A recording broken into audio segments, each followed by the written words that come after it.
Hey folks, this is Maria Abreu. Good evening because it is Wednesday night.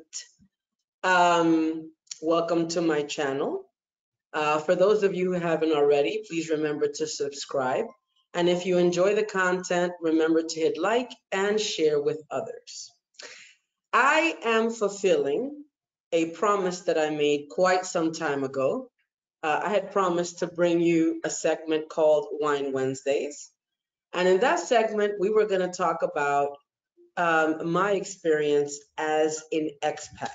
So, even though the channel is dedicated to talk about law, processes, legal matters, this particular segment is about, the common experience that expats have when they come to the country. And I wanted to share mine. And I'll be honest with you, that is what contributed to the birth of this channel. It was, I saw the need for people to see the face behind the name, kind of hear my voice, and even though we haven't personally met, have an interaction. And so that was the idea behind the channel. And now I'm going to open up and share with you some of my background so that you could get to know what my experience was like as an expat. Okay, so you're checking me out in my household outfit, a little sundress or a summer dress and this crazy bun you see going on up here. This is what I look like when I'm not at the office or taking care of clients or handling business. I'm just completely relaxed. Said, you know what? It may be hairy scary, but this is what they're gonna see. And I know it's Wine Wednesdays, but it just felt like a rum and coke type of evening. Check this out. This is a double. Ooh, this is a double. Crazy, huh? But anyhow, welcome. And getting right to it, the fact that I'm an expat is what attracts a lot of people to the firm. And I have to say, there are many good lawyers and many good law firms that do excellent work, colleagues of mine that are flawless in what they do. But the fact that, we're expats, that I'm an expat, and that I basically went through the process that either you're going through, have gone through, or will go through, is something that brings comfort to people. Kind of like you're the before and I'm the after.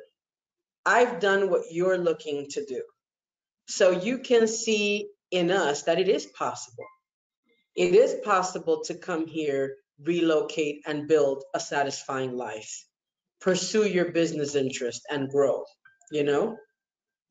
So that's what attracts, it brings them a level of comfort. And on our end, it makes us want to go the extra mile because we know the anxiety, we know the psychological process, the emotional process that goes along with not just getting legal status, but actually relocating. That's more than just getting residency because a good number of my clients get residency but don't live here. So outside of the process and the trips you have to make here and gathering documents, outside of that, there's not much else they're doing unless they're, investing in the country. But for those who are actually moving here, that's a pretty big step. That's a pretty huge change. And it involves, acclimating to a new country, to a new way of thinking, even of living, things that you're used to. And that's why oftentimes, when I'm speaking to clients, they'll say, well, in the US, it's done like this, and that. And I have to say, sweetie, you're not in the US, you're in the DR. Okay, so you need to get used to how things are done here because it takes time. It takes time and it takes effort to switch off, the life that you're used to and getting accustomed to a new country, a new culture, a new way of thinking. Because the hasta mañana would drive my ex-husband crazy. But anyhow, let me give you a little background into how I got here. First of all, I've told you before that my parents are Dominican, right? And what you may not know, I may not have said this, but when I was a child, um, I came to the DR and I lived for a while with my family. And I went to school here when I was a kid. In fact, the first time that I ever got on a plane was to come to the DR. And it was with an aunt, okay? My father's sister. And I was going to be with her and my grandmother, my father's mother. And I was all excited because you know how kids get. But when it came time to get on the plane, man, I caught a fit. I mean, it was bad. I almost missed the flight and made my aunt miss the flight because I just didn't want to get on because, my parents weren't going to be there and I hadn't known my aunt. But I met her on that trip and I actually went with her, which later on you're going to realize that's pretty much how my life goes. It's all adventure. And so it was hard, but I finally got on the plane and I came. I met my cousins. I met my father's side of the family, which I wasn't too familiar with. And it was just a great experience. That was my first contact with the DR. And although I was only here for about a year before going back home, uh, it stood with me. Something told me that someday I would come back to stay. And I was 7 years old. And I always knew I would come back. Don't ask me how, but I did. Anyhow, went back home, finished growing up, went to law school, was working at a law firm. And then years later, I met my ex-husband, which those of you who are going to the conference will meet him because he'll be there. We're still friends and we still, do a lot of work together. So you'll get to meet him. But I had met my ex-husband and we were very interested in doing volunteer work abroad. It's just a goal we always had. And, life in the States, I'm taking you back, I don't know, 22 years ago, it was just a rat race.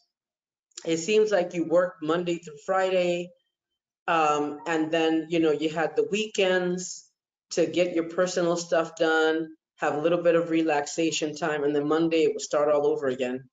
And at some point, we were like, there's got to be more to life than this. It's like a never-ending rut of the same thing. And there's little opportunity to explore anything, to do anything different. And we just wanted to change things up a bit. So, and then the thing with him is that he was working for an airline. He would work at night and I would work during the day. So we started thinking, once we get married, what kind of quality of life would we have? We started to get a little concerned about that. So, we sat down and said, hey, what if we went to the Dominican Republic? We considered different countries, but we landed in the Dominican Republic because his family is also Dominican. Of course, he was born here and went to the US when he was about 2 years old. So he has dual nationality. So he says, I think it's great. Let's do it. So normal people, which you're going to realize I'm far from, would have gotten married, would have gotten acclimated to married life and gotten into routine, and then little by little planned a move. Not us. We decided that we were going to get married, come to the DR for a honeymoon, and start our life here. We said, why not? Um, we're going to start a new life as a married couple. Let's start it over there. That way we start everything new. Check that out. In retrospect, it worked out well, but I think I might have, because you guys know that getting used to married life is, those of you who are married is a bit of a challenge. Adding in a new country is pushing the envelope. But I've always worked in extremes, guys. That's just who I am. And as the story unfolds, you're going to realize that. Anyway, so we did that. I'll tell you this, though. Coming to the DR was a feeling, something that I felt I needed to do. And it's funny because most of my clients will say the same thing. I started asking the question, why did you decide to come here? Why the DR? And they said, I don't, some tell me, well, as soon as I got off the plane, I got this feeling. The more time I spent there, I got this, something just tells me it's here. And it's funny because that's how I felt most of my life. And since this is, me sharing my personal thoughts and experience with you, that inkling that you get, that direction that you feel, to me is universal direction. It is divine guidance. The universe is telling you something, it's guiding you where you need to go. And the thing about that, divine guidance is it doesn't adhere to logic, because if you sit down and ask a person to logically explain why, they may not be able to. All they can say is it's a strong feeling of something they need to do. And usually that feeling is accompanied by actions. They'll start planning, researching, visiting. I mean, they'll start doing everything as if something is driving them, which in my opinion it is. You're being guided toward where you need to come. So if you have a feeling, whether it's to come to the DR or to do anything, it's a recurring thing, it's ever present, and you feel like you must, then my advice is do it, because something is guiding you to that. And in the end, even if you can't explain it, it will turn out, it will have the best possible result, and you're going to be glad that you did it. Okay? So that's kind of how I felt about the DR. So we went about the business of doing our research, places to live, where we could do the volunteer work we wanted to do, what area. And that's how we ended up in the north, in a cliff town. It's all mountain, like cliff towns. San Jose de las Matas, Janico. So we went to that area because we also knew people there. And, so we did all of our planning. And, the legal part is, of course, it was my main concern. And attorneys are always going to go for the legal part. My husband didn't have a problem because he was Dominican, he had dual citizenship. So we go to the consulate, the Dominican consulate back then, to try to get, the requirements to apply for residency. Yeah, they gave us a list of things, half were not even necessary. So that was my first experience, because back then, I want to add, it was not necessary to apply for a visa to get residency. Back then, you could come with your documents to the country and you could just interpose an application for temporary residency. Everybody had to apply for temporary, and then a year later, you can apply for permanent residency, okay? So you didn't have to, apply for a visa. You didn't need to deal with the consulate. We just went because, we were coming to the country new. We knew nothing about nothing. And we wanted to come prepared to apply for residency. So we went to the consulate because we imagined they would have, accurate information. Guess again. Anyhow, so we did that. We got married, we shipped whatever we were going to ship, and we came.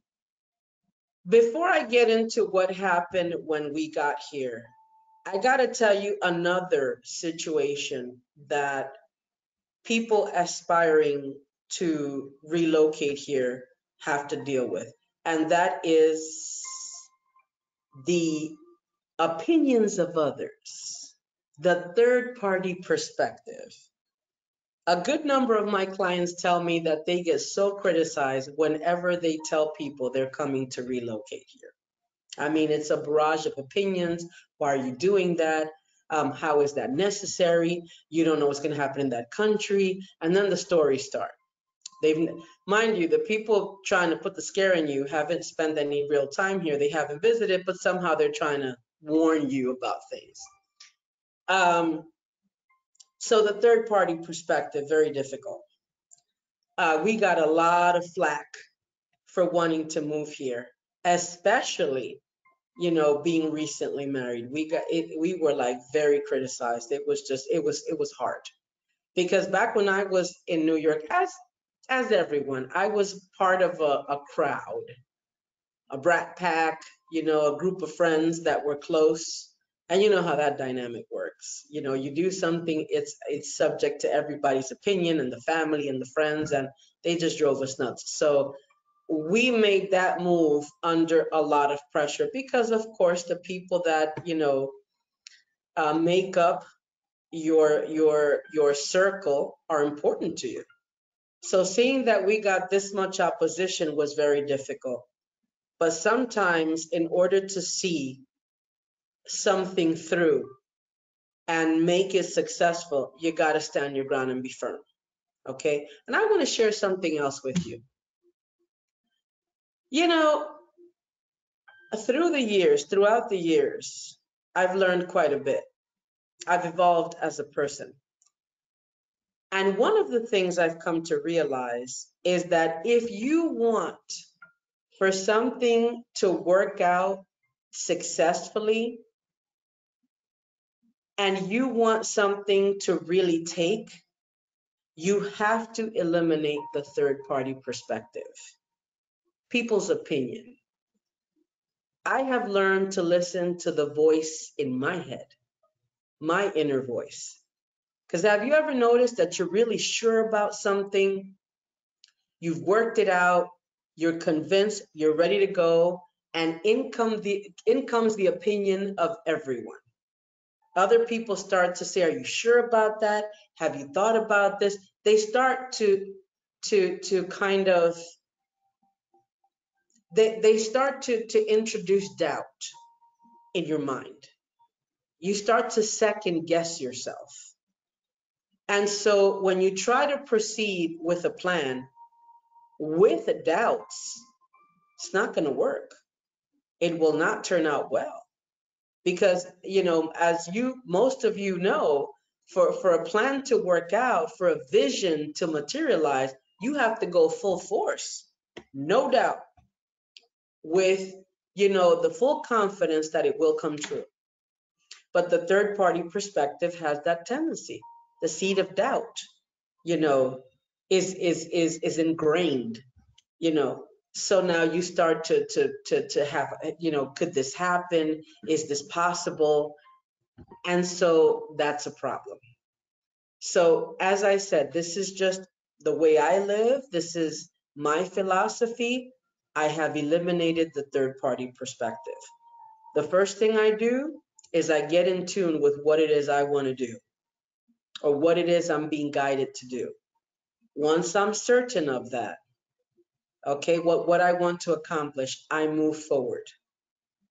And I don't go around telling anybody about it because I don't want people, kind of planting the seed of doubt in my mind. And that's important, you know, because now this is not to say that I won't listen to a person's opinion or at any given time take someone's advice. In fact, many good ideas have come from, listening to people's point of view and saying that might work. But, just not making your decisions a group dynamic. It's your decision. So we had to do that. And we came. We came to the DR. Funny thing is that, most of the people that were insisting, that we rethink our decision, don't go there, you're not doing the right thing, they're no longer around. And yet we have made an amazing life for ourselves. So you decide, you know, did we do the right thing by ignoring everybody else? We absolutely did. Okay. But it was very difficult because we felt like we were losing people that were important to us. But that's another thing. If people really care and respect you, they're going to accept and stand by whatever decision you make for you. Any dynamic where people feel that if you, veer off from what they feel you should do, or they won't be by your side and support you, that's nonsense. That's toxic. You don't want that. But a good number of my clients have been severely criticized. In fact, when they come to the office, I have to sit them down and kind of be a sounding board to them, kind of help them to be okay with the decision they've made. And that's something here again that we do as a firm. We go that extra mile or take that extra step. We do the hand holding because we've been there. We understand what that's like. We've been through it. So yeah. So those of you who want to come do it.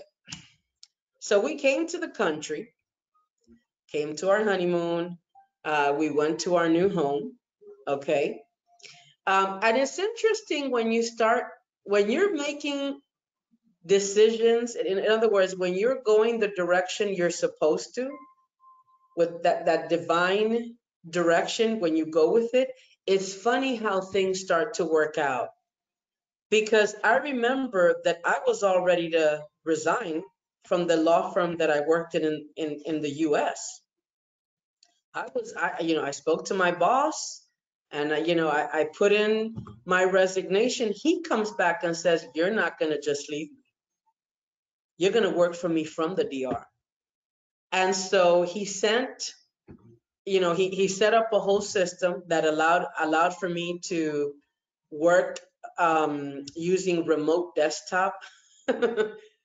I can almost hear the IT guys that are subscribed to the channel laughing because that's a dinosaur. But back then, 20 years ago, it was remote desktop, slow as hell. I was slow.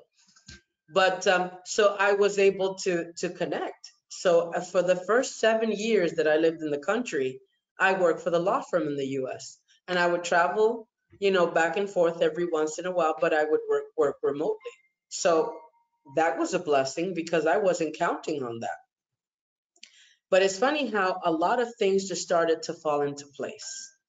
And I love the place where I live. I tell you, the north is where my heart is. And someday, it's my goal, as I've mentioned, to have a little cottage up there, in the mountains and just breathe that clean air and be with all that good energy. And the people are great too. They're so hospitable and it's just a great place to live. So I really enjoyed being there. So we got involved. My ex-husband and I got involved in our volunteer work. We did a lot of teaching. We got involved in construction work. It was very, very liberating. It was beautiful work. We very much enjoyed it. We got to meet a lot of people and it was just great. But so when I got to the country, I started my immigration process. And I didn't go to a lawyer because I'm like, please, I'm a lawyer myself. I don't need a lawyer to tell me what to do. But remember what I said, different country, different laws, different rules. So from where I was living back then, the trip to the capital was about 3 hours. And you would go to immigration. And back then, immigration was all paper. Everything was written down in books. You had no computers at all back then. So everything was paper files and you would have an evaluator tell you one thing one day and the next day would tell you something else. So literally, we did about 7 trips for my temporary residency. It got to the point, guys, where my ex-husband and I would just go and stay in the capital and make like a little trip out of it. Instead of thinking it was all for the residency, we kind of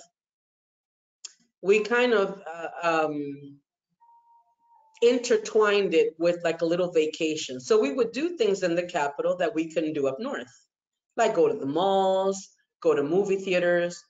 We would eat out at restaurants. We would do a lot of walking. My ex-husband is extremely fit. He's really thin.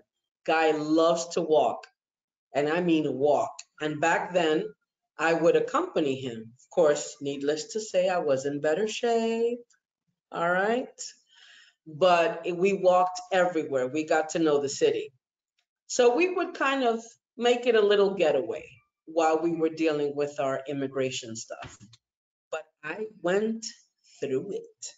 I really did. It was simpler in that you didn't need a visa and I didn't have to prove solvency or any of that. Because back then you didn't need to prove solvency. You just needed to have a guarantor, meaning either a Dominican resident with residency status or a citizen be your guarantor. And if he had a car or a bank account, whatever, he would be your guarantor and that was it. So it was a simpler process back then. Immigration back then was not quite as popular because in those years, I mean, foreigners could just stay and not even worry about it. You know what they used to do? There were airports that would continuously, stamp their stay. They would issue like a little tourist visa and it would last for 3 months, 4 months. They would go and they would just get new ones. They would pay I think it was 2,500 pesos, and they would get a new one. So you had people here living for years without status. Back then, immigration was not even an issue. People would come and not worry about it. And if you came, you could just apply without a visa. It was the easiest process in the world outside of the inefficiency that made you have to do, take, X so amount of trips, and they kept changing the story. And, if they can't find the file because it was all physical, not digital, it had its challenges, but it was a simpler time. Okay.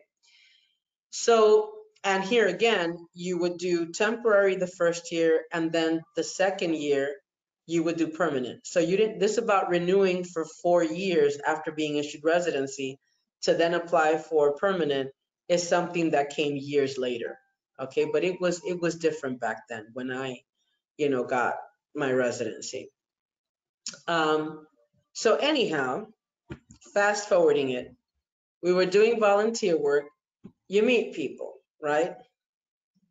I knew her from years before. In fact, it turns out I attended her wedding back in the 90s, small world. But there was this change in immigration at some point started to get reformed.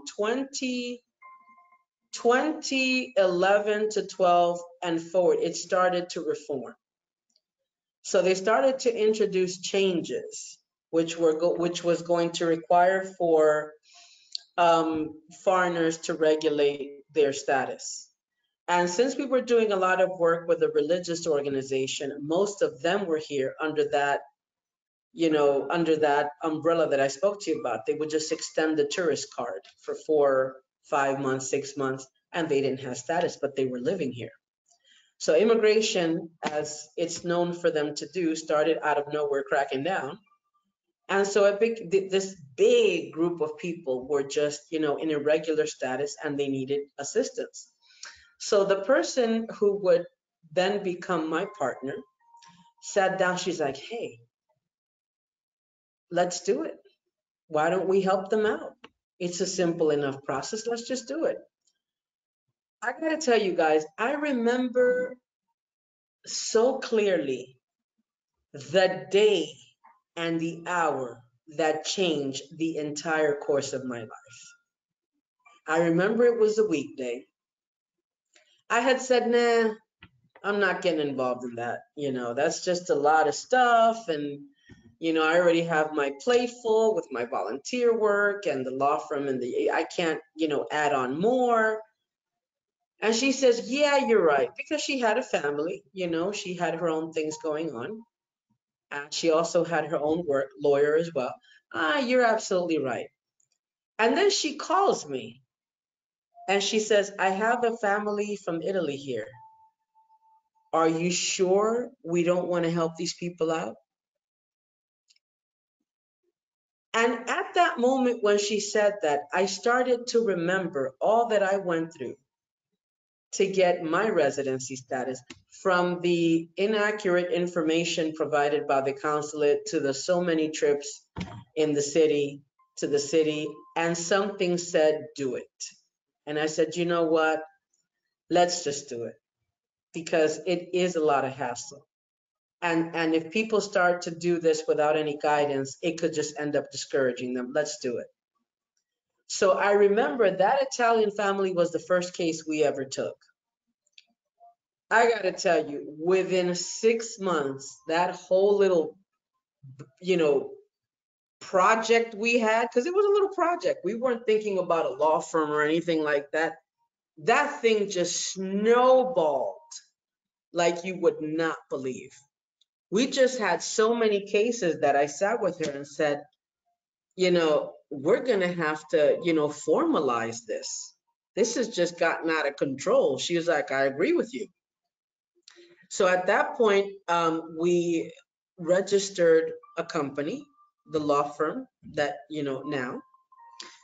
And and we were just working, each of us out of our home office. Again, the amount of files were so many that we actually sat down and said, okay, we're actually going to need an office to keep all of these files and to introduce some kind of order. So we rented an office and set it up in one weekend. I still can't, it's, as I said, when you're going the direction you're supposed to, they just happen almost automatically. So here we are with a registered law firm in an office that is furnished with all of these files, and we're actually working. So now, and obviously the office was in the capital because immigration is here. Everything is here. The embassies, the consulates, they're all here. So it just made sense. Now, here's the tricky part. About a year later, and this is what I constantly talk about in my channel, immigration threw out some resolutions, or they introduced, not throughout, they introduced resolutions that changed the face of immigration completely. I remember that was tough, because at that point they introduced the visa part of the process. And I'm not, and listen, I use the word introduce loosely because it was already in the law, guys. This about having to apply for a visa was already in the law, but it was just not being enforced. And so immigration is notorious for that. Things will be in the law that they do not enforce, and one fine day, they decide that they're going to. So I remember that, this resolution was now going to require that everyone that came to the country to apply for residency would have to first obtain a residence visa from the consulate, from the respective consulates around the world. Okay. Now, mind you, there were people who had been living here for years and years who had not gone back home for years and years. Could you possibly? It was such a mayhem. That was such a shock. And that wasn't even the worst part, that it was introduced with practically no prior notice. So immigration on one fine day with very little notice started turning people back. No, you can't. Where's your visa? No, you can't apply for residency. So obviously we reached out to the consulates, and you won't believe it when I tell you. I remember the first consulate I called was the consulate in New York, and they were like, "What are you talking about, consulate? It's not necessary to have a visa in order to apply for residency." They had no idea. I'm like, yeah, it is. This is something recent. So we actually had to wait for the consulate to confirm with immigration that this was in fact a new requirement. Now, imagine that they were not prepared. How prepared are they when they didn't even know this was happening? So now they had to go back, dust off the visa law 875 and start to put everything in a context. What documents are we going to need? What are the categories? And here again, the religious category is non-existent in the law. So they didn't know, where to place it. So it was just mayhem. And people that had been here for years were just like screaming bloody murder. Because if they went to their country, they had nothing there. They had built a life here, businesses, whatever, what have you. So it was 2 years of a lot of work. It was very strenuous. And, having to, since the consulates were not used to the whole visa process, they were figuring things out, and things just took forever, and it was very hard. In any event, coming down now to the personal aspect, most of you know what a business can do to a family. When you have growth and all of a sudden a change is introduced that stops all of your cases dead in their tracks, and you got to figure this out, it's a strain, guys. It's very difficult. And the effects of that are felt in every respect. So I remember back then we were just working so hard on this, on stabilizing all these cases and finding solutions, um, that the families started to suffer a little bit. So, at that point, my partner had children and her husband, and, she had other things going on. And, we weren't counting on all of this happening. It was just something unexpected. First of all, the growth that we experienced was very sudden, and we were unprepared for it. And then, these setbacks with immigration, these changes, these obstacles that all of a sudden needed to be overcome, it became too much for her. And so she made a conscious choice to, get out of the business and focus on family. And I have to say, in retrospect, I respect that decision because, having priorities is important. And family will always come before, business. It will always come before money or whatever else. Family must always come first. So it was the wise choice for her. And I understood that.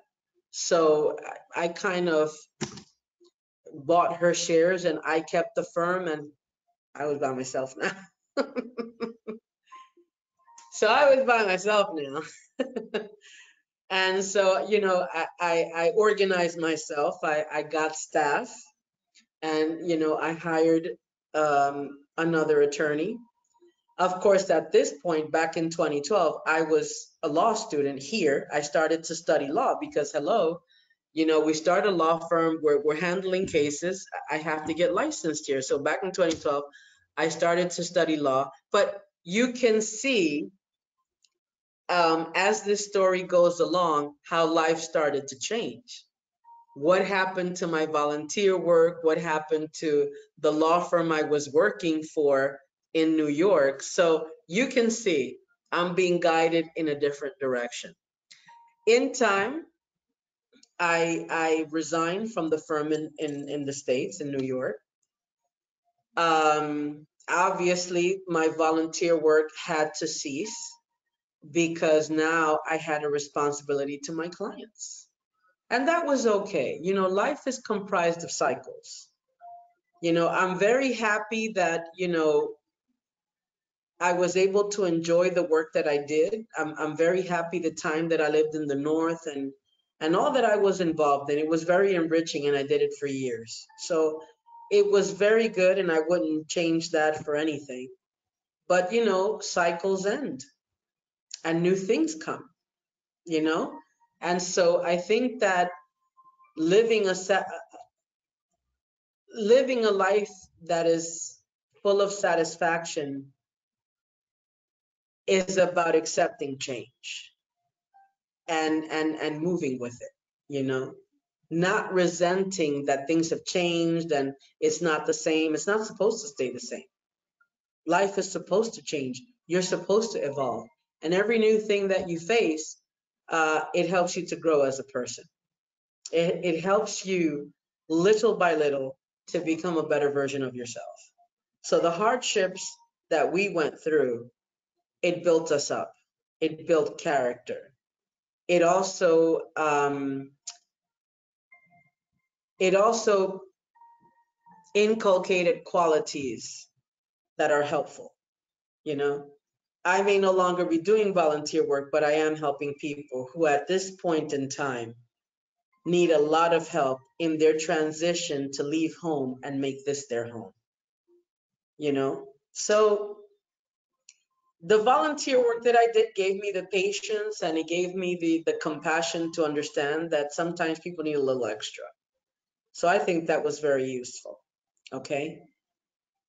And so now moving forward, so my husband at that time also stopped the volunteer work and he joined me at the firm. I gotta tell you, my ex-husband is like, he's like Spock.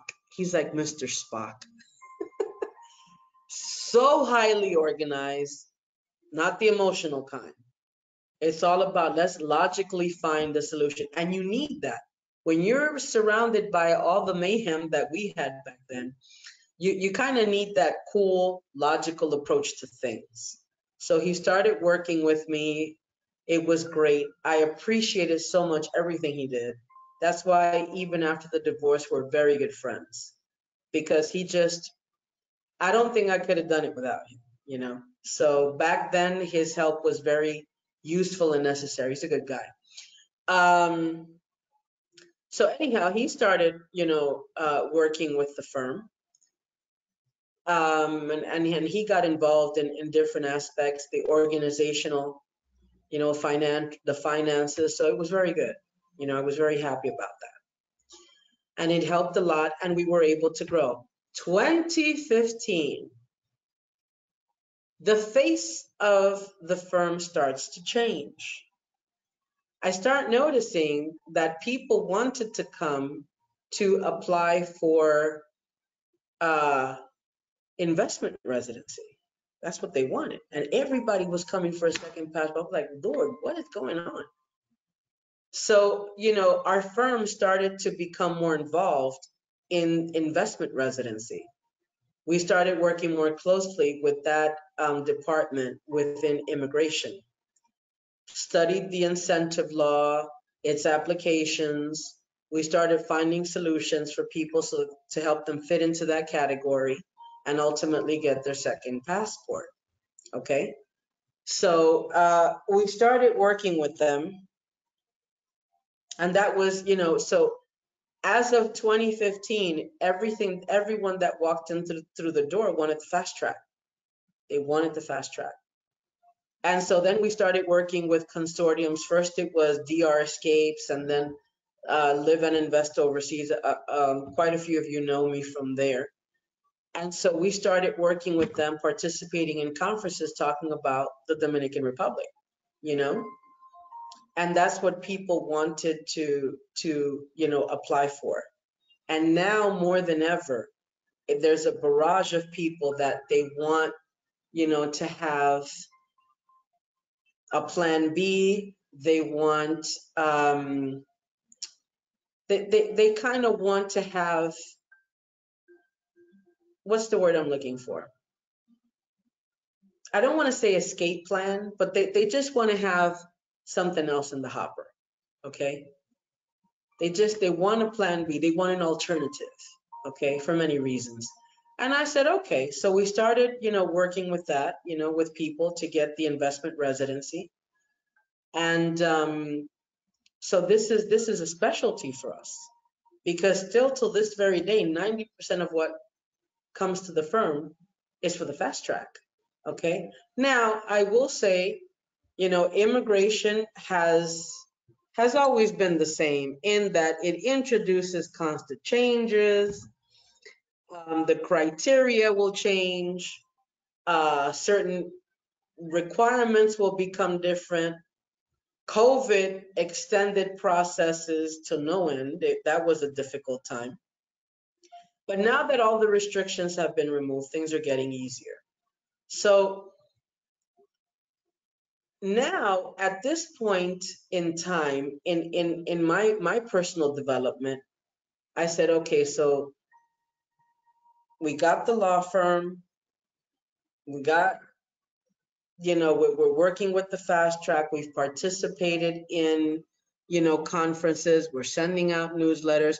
This YouTube channel was born out of a need because when the pandemic was here, there was so much uncertainty surrounding, everyone. I'm not going to say the DR, but everyone. What's going to happen now? What's going to happen with the tourism processes? Is this going to change? So there were so many questions to get answered that I said, all right, let's do a YouTube channel. So let's start talking about topics.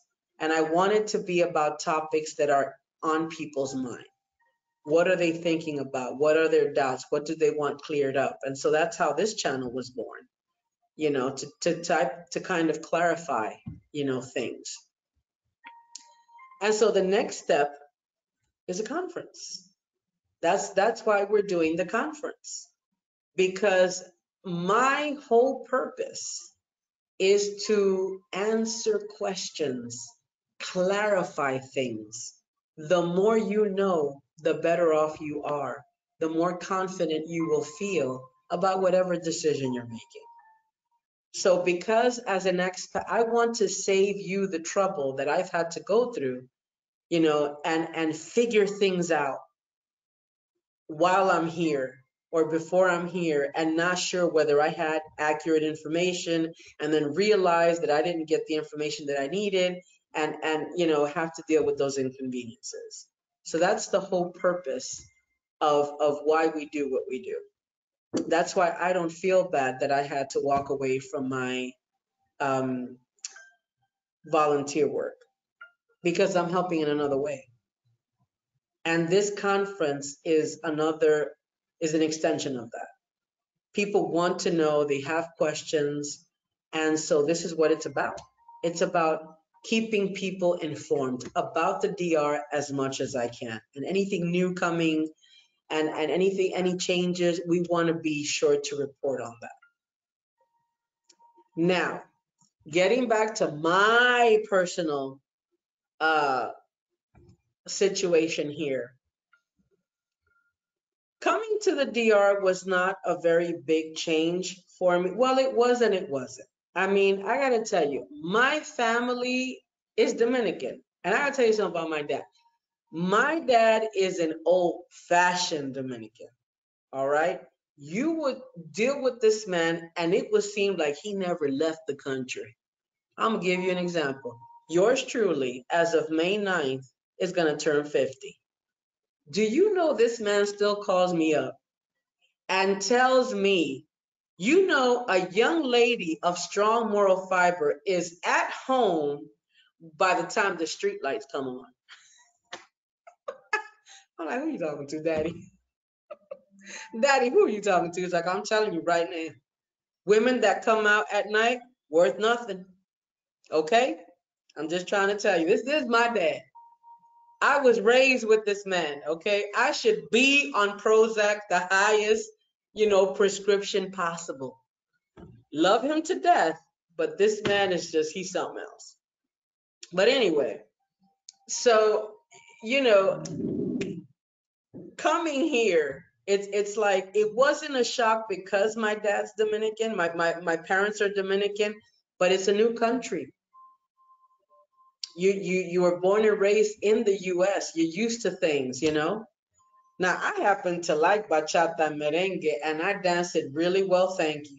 That's right. When I was younger, I went to parties. My little brat pack and us, we used to go to parties and stuff. So I'm a pretty good dancer.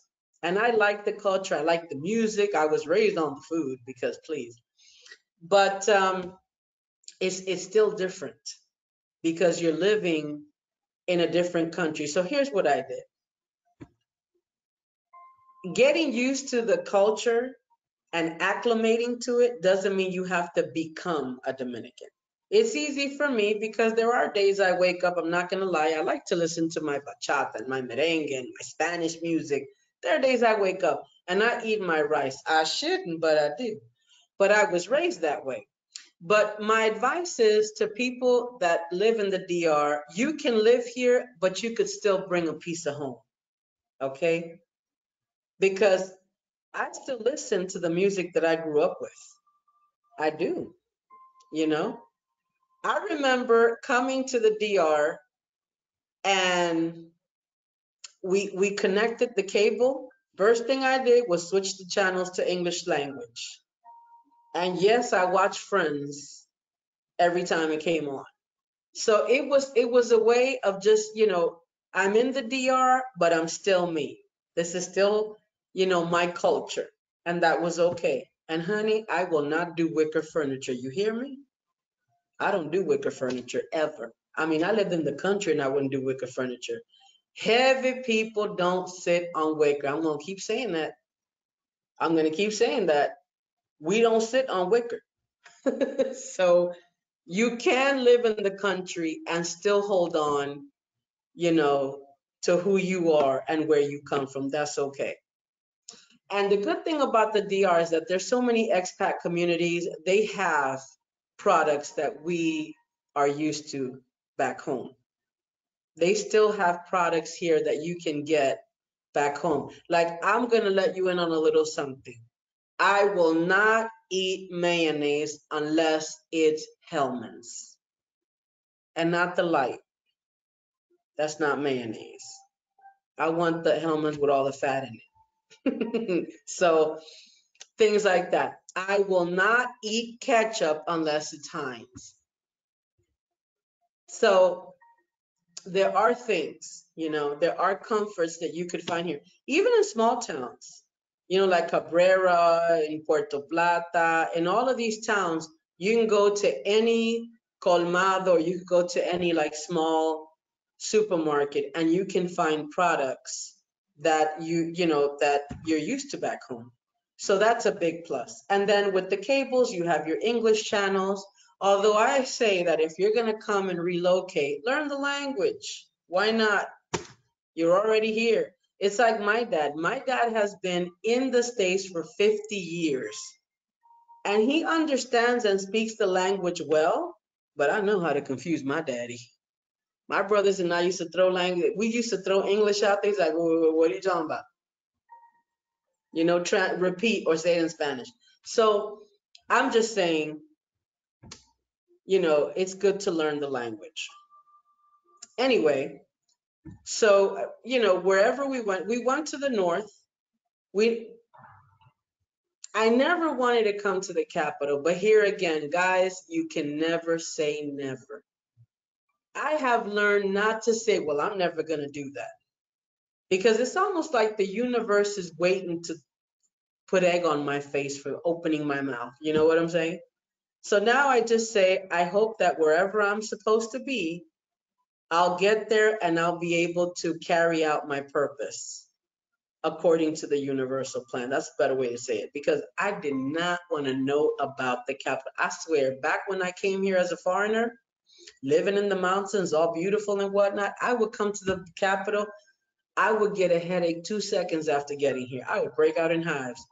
I could not breathe until the highway going into Santiago. How crazy is that? I remember when we finally figured out, because that was one of the changes. Business changes things, guys.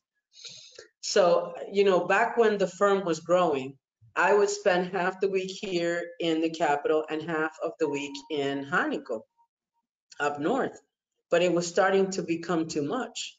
So we finally decided to move to the capital. And I swear, the whole way over to the capital, I had this lump in my throat. And then we moved to one of these towers in Piantini, and I was like, this ain't happening. I don't like this at all. But you get used to it, you see the bigger picture. It was starting to become stressful to travel out. So, here I am. But every chance I get, I'm out of here. I go to the country, kind of breathe that fresh air, kind of get the capital off of me. So, yeah. So you never know. You got to keep an open mind, especially people coming to the country to do business. You never know where the business is going to take you, honey. So you got to keep an open mind.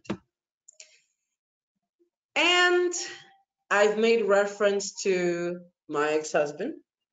So obviously I came married, but I'm currently not. And I'll share that little bit with you. My husband and I sat down and, we had a conversation about, how the marriage had changed, the relationship had changed. And, how things were not the same, but we cared about each other and we wanted to be there for each other in a different. Listen, it's not always possible, okay? It is not always possible to amicably end a marriage or a relationship, but if you can, I always try to do that. It's a way of validating, the cycle that I shared with that person. So if possible, I try to do it. And we did. We talked about it and said, things have changed. Our purposes have changed. We've become different people. And so, you know, perhaps this should be it. And it was very amicable. We continued being friends. We give each other advice. We share things.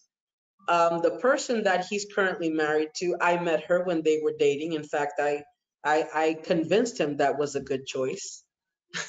So, um, in fact, I planned their reception. My husband, that man will not spend money if his life depended on it. Shh, don't. Yeah, he's gonna kill me when he sees this YouTube. Maybe not. He doesn't mind. He believes that's a gift. Being able to hold on to money and not spend it is a gift for that man. So anyway, I planned their reception, their wedding reception. We were there. Members of my staff helped. Two of them served as witnesses in their civil ceremony, and we had such a good time on his wedding. We had so much fun. It was great. And we remain friends and we still work together. In the conference, I'll introduce you to him. So he's a very good guy. And of course, that was a difficult transition. I got to tell you, after I was divorced, the whole dating scene, man, I don't think an hour in YouTube's going is going to get it. I don't think it's going to get it. If we get into the whole like Russell Taylor, into that whole, dating thing in the DR, Lord, that's a separate matter for another recording. But speaking of Russell Taylor, congratulations. He has become a father to a beautiful baby girl, Amber. That child is gorgeous. I'm in love with her. She is so cute. And yes, I am going to be her godmother and I plan to spoil her. There, I said it. Anyway, congratulations to Russell. Many blessings. And I'm so happy that you're father to a beautiful, healthy baby girl. May your life as her dad be filled with blessings and joy. Okay? Well, guys, uh, that for now is it because I've been talking for a while. This is the longest recording I've ever done. And I was a little apprehensive about it because I'm going to share something with you. I hate doing recordings. It's almost like those 5 minutes that I do with those little recordings, to me, that's enough. I always feel like it's so long, I can't handle it. And now I think I've been talking for about an hour, and that's enough. So you got to know a little bit of my background, how I got here, my process. And I'm very happy to share this with you because Abreu, the Abreu and Associates channel is a family. So it's good that we all get to know each other. Okay. I want to invite you guys with this video to share your funny stories or any insight that you guys want to give about, life here, tips on how to, acclimate to the country, anything that would add or enrich the expat experience, share it with us. Funny stories or whatever. I have a lot of them, but I just wanted to give you an overview of how I got to where I am now, kind of like a little bit of my story. But, share yours with us. Anecdotes, jokes, whatever. Any tips that you may have, please feel free to share it. We'd love to read them. Okay? Well, thanks for coming over, sharing this evening with me at my home with my rum and coke, which I will now finish. It was lots of fun, guys. Okay, and listen, thank you for your support of the channel. Thank you for watching, for tuning in, and for your feedback. This channel belongs to you. Your feedback is what keeps this channel going. So by all means, post questions, comments, whatever doubts you may have. Okay? I love you guys all, and I will see you next time.